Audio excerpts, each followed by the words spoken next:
Guys.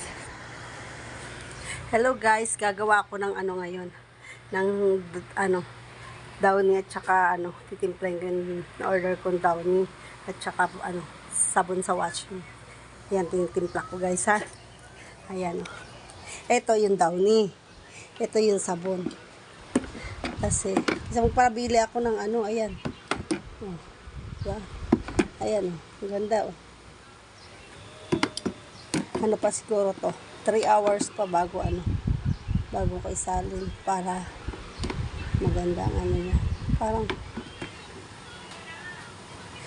6 liter ata yung ko, pero 5 liters lang yung lagay ko para maganda,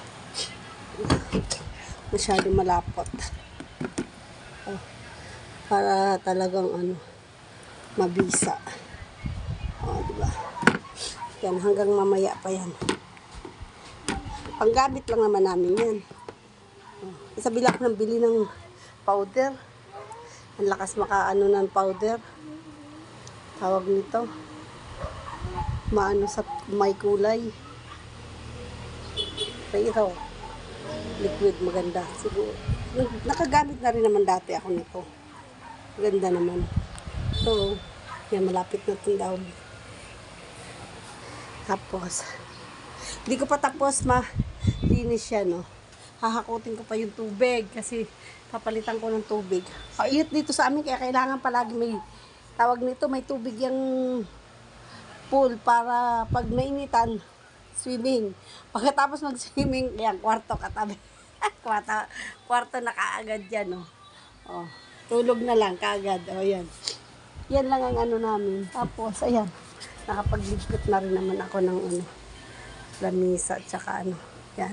2 lamisa namin. Hindi ko pa naayos kasi lamisa doon sa baba. Doon sa second floor ilalagay yan. Hindi ko pa na ibababa. Wala pa akong kasama magbaba. Kaya na lang. Yung kalakal ko ng mga sa soft drinks, sa buti ng mga downy, hindi ko pa nabebenta. Lagay ko lang sa plastic. Pag may time na ako, saka ako ibebenta. Ay. Yung mga budiga ng bait yun. Yan, dami kong sampay. Bahay namin, ayan, kwarto. Hindi pa kasi naayos to Laki pang gagastusin. Kulang pa budget ko Yan, kwarto. Ginawan ko ng kwarto. Tapos, ayan, may sampayan sa kagilid. So ginawa ko sampayan. Kusina pa namin. Ayan. At least hindi kami nangungupahan. Tapos, dito naman sa kabila, malaki ito Tapos, dito naman sa kabila, ayan. Ayun ang tiklopin ko. Mga kumot na nilabhan ko. Tiklopin ko yan. Sabi ko. Tapos, ayan. Ito. Ay, kwarto pa rito. Yan, kwarto pa yan dyan. Yan, kinortinahan ko lang muna siya. Yan, ganyan lang. Yung kwarto nung mag-ama doon. Dito naman ako. Tsaka yung 2 kong chikiting. Sa mga lalaki yun. Sa mga lalaki yan dyan. Dito naman sa mga babae.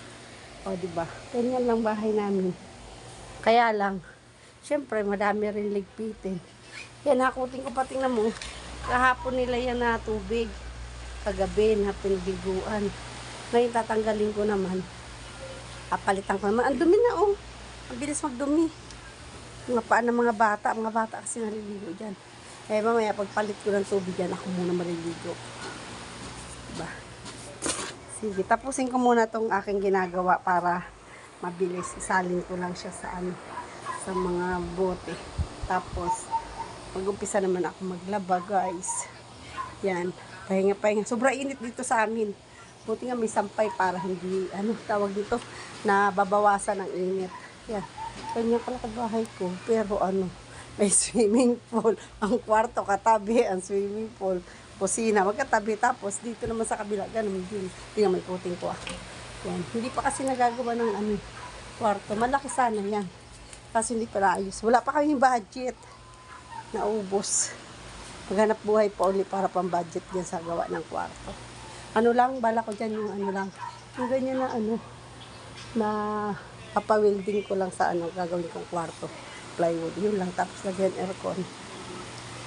Kasi aircon namin, hindi pa naikakabit. Ayun, lagyan ko, pinagpatungan ko ng yan aircon namin. Hindi pa naikakabit. Sobrang mainit, hindi ko na kinakaya. Init. Kaya siguro next month ko papaglagyan ng kwarto. Kahit sa akin lang muna kwarto. Kasi nainitan na talaga ako sobra. Sige guys. Hanggang dito na lang muna. Thank you for watching. Follow and share.